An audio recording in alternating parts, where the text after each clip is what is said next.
welcome to my channel, AB Make It Artwork, where we do what we do to make that artwork for you. And I'd like to welcome you to log day 17 and 18.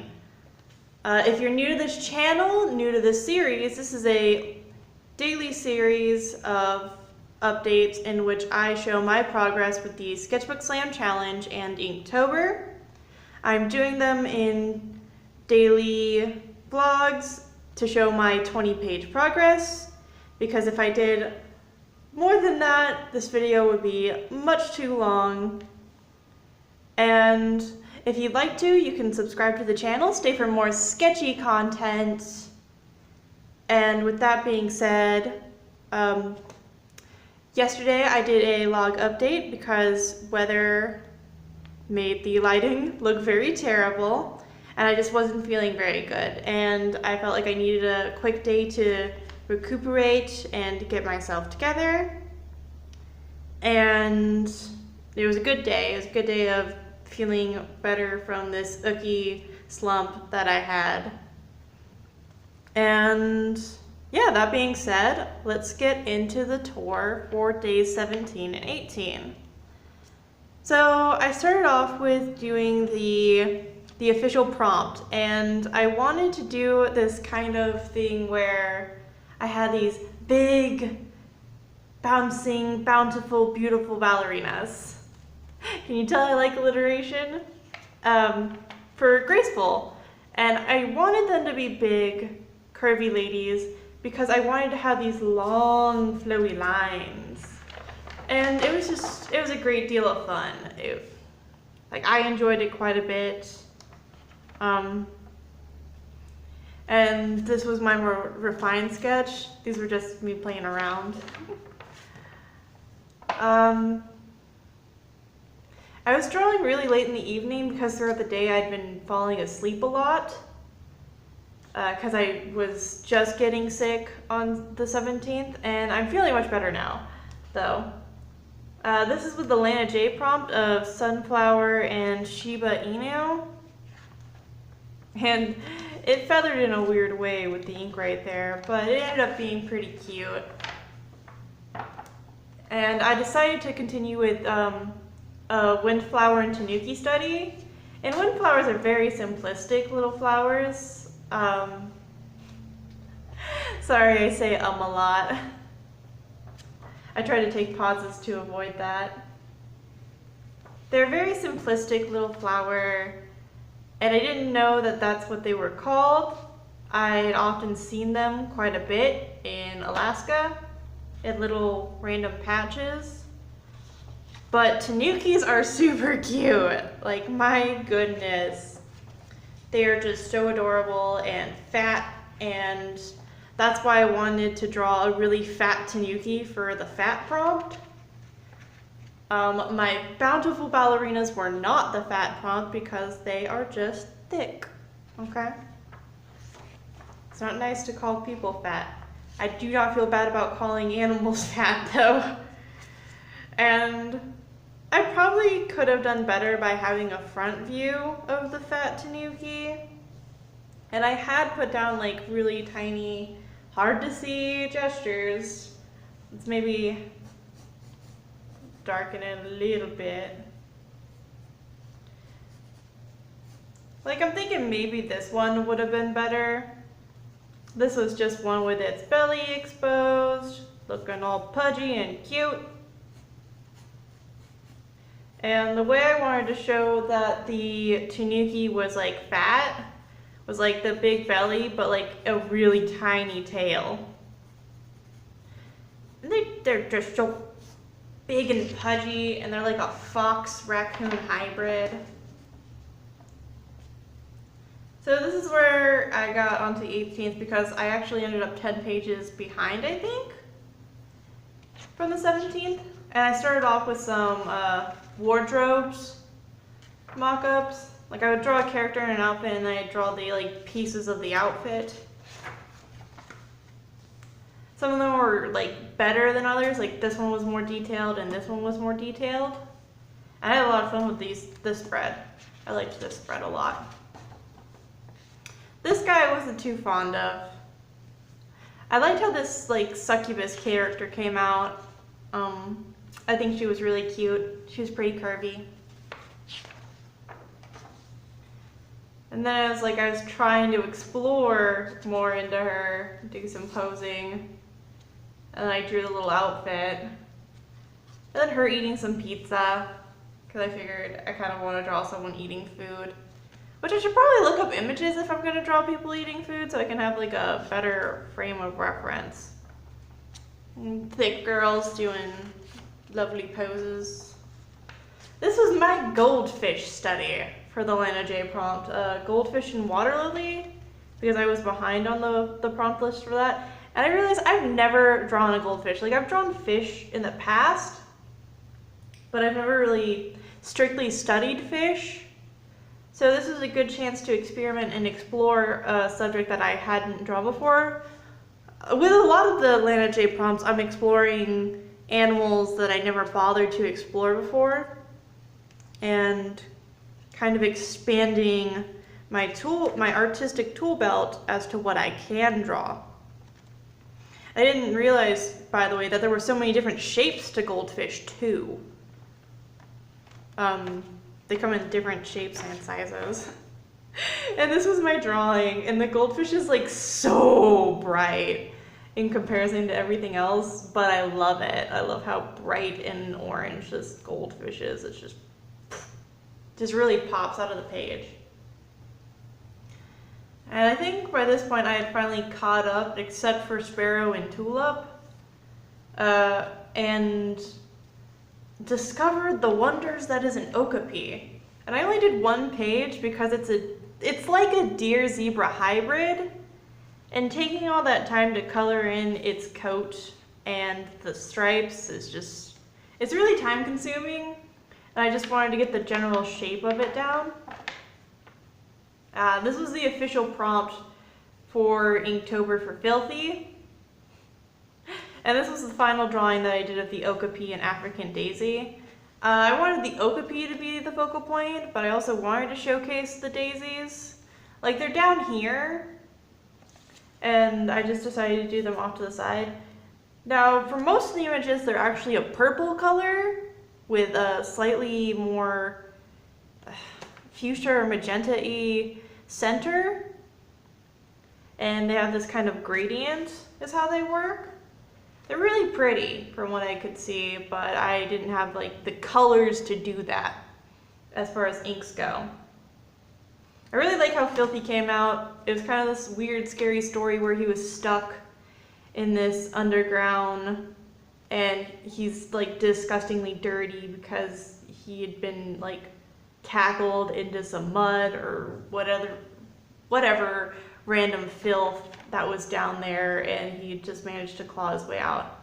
Also, my watercolor brush pen ended up leaking, and so there was a drip on the page, and I was like, let's go ahead and splatter it. I love doing that, and I really need to stop doing that because I hit this page too. I love doing splatters all over it. That was my favorite thing about the page.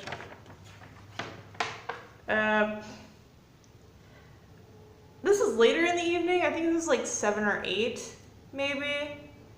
But I mean, I'd gotten better about time management and getting my drawings done yesterday. And I felt a lot better because I'd caught myself up, and now I was getting into a better flow of things. So we've got these random hands, a random person, which I like this page. I don't know, demon-esque creature, not sure. I took a long time drawing this compared to these, and I realized I spent too much time, but I really like how he came out. Something you probably don't know that I haven't shared is that one of my favorite characters is Doctor Strange from the Marvel Universe. You'll probably see the book during my speed draw. And he's my favorite character because I love magic and things mystic and weird, and like thinking about that makes me really like this character even more. But I also like the strong lines that I created, because I feel like I've gotten a little bit better with line work. by drawing really huge and doing Inktober and the Sketchbook Slam Challenge. This is like a series of wizard stuff. This is one of those rolling mortars, I think is what that is. Or is it a rolling pestle? Well, it's like a rolling mortar and pestle that you see in apothecaries sometimes. You see it in Spirited Away with that one guy. I don't remember his name. Random ogre dude. I think it was like 9 or 10 at this point in night. I was listening to some scary story called The Showers. It's an hour-long story. And I drew this house, I drew the cave, and then I went to draw some more trees, which I was happy with how these trees came out. It was really fun. I was holding my Prismacolor pencil like this, as I tend to do sometimes, so that the edge gets the most surface area. And it produces some very nice trees and texture. I asked my husband for some prompts, name a food. And he's like, pineapple. I'm like, okay. I was like, name a mythical creature. And then he went spouting off a huge list. I was like, pick one. And he's like, oh, hellhound. And I drew these weird little devil dogs. I just kind of got stuck on this shape.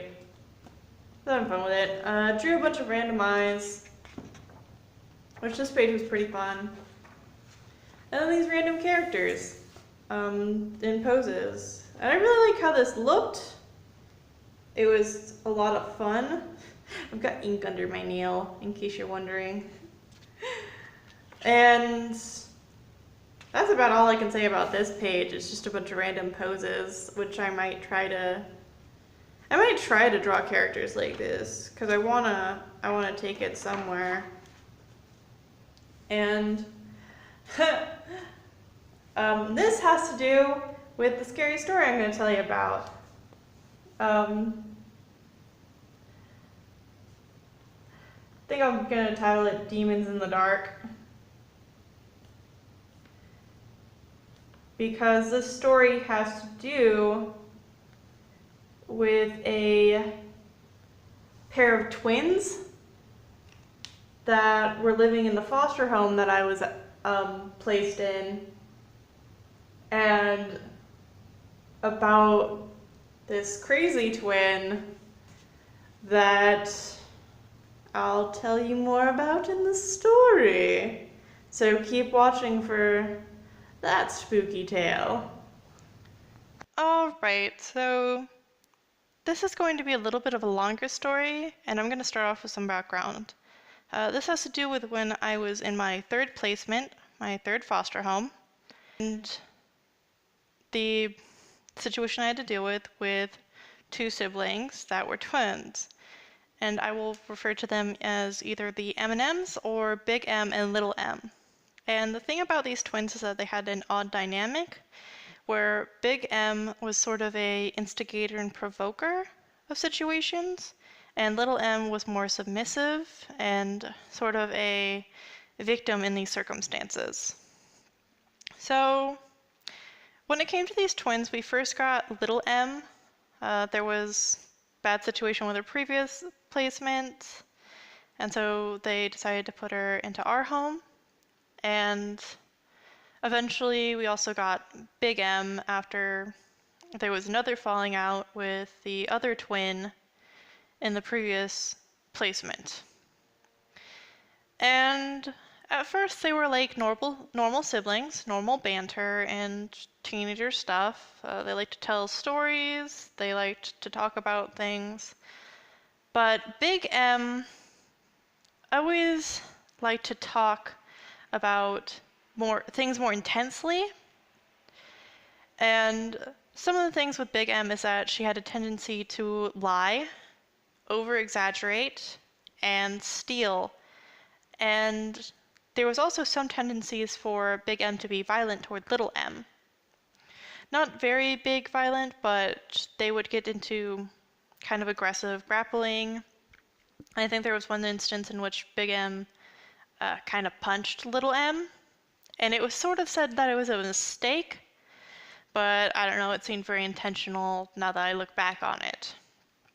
And this situation has to do with one night in which we were in our room, like I said, or maybe I didn't mention it. I was in a room where 2 other youth could be in the same room because we had the largest area. And so I shared this room with the M&Ms. And we were talking about ghost stuff, paranormal things, and then Big M starts going into this kind of dazed, faraway look and starts talking about how she made a deal with a dark man, and that this dark man has been in her life for a long time, and that she made a deal with this dark man demon thing, that it could have her soul so that her sister's soul could be safe. And so she starts going into this really intense story about, and then telling her sister how it's because of her that she has to do with this stuff and that all this bad stuff happens to them. And so little M gets very upset and she wants some space. So she goes to the corner of the room where we have this vanity of sorts. Like, we had a shower in the room. It was kind of a weird setup. And she goes to sit by the vanity to have space and breathe. But Big M decides that instead of giving her sister Little M space, she's going to loom over her and provoke her. And she starts antagonizing her, saying, "Why are you like this? Why are you behaving like this? Like, I do so much for you." And as someone that's experienced similar situations with an antagonist and having anxiety attacks, I could see that little M was having a panic attack. So I intervene and I tell Big M that if you do not leave your sister alone, I will move you. If you do not move back, I will move you. And so I had to physically move her because she refused to leave her sister alone. She refused to stop antagonizing her. And the situation ended with me picking her up, her wiggling enough to fall on her bum, and our foster mom telling us to knock it off. And I did a run through of what happened. She's like, "Okay, you did the right thing. Sorry I didn't respond to your messages," because I tried to text her what was going on. And that ended up being the end of the night. Later on, like a month later, the siblings left the house, and I actually had a follow-up about what had happened to little M, and it seemed that her situation just got worse. She ended up going back to her biological family with her sister, and it just became more of an instigator environment. And sadly, she ended up going to a mental health hospital for self-harm. Sorry that this was kind of a sadder story as well as spooky. It's just a really weird situation.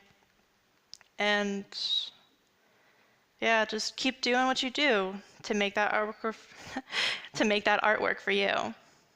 And keep it spooky this October. Lots of love. Bye.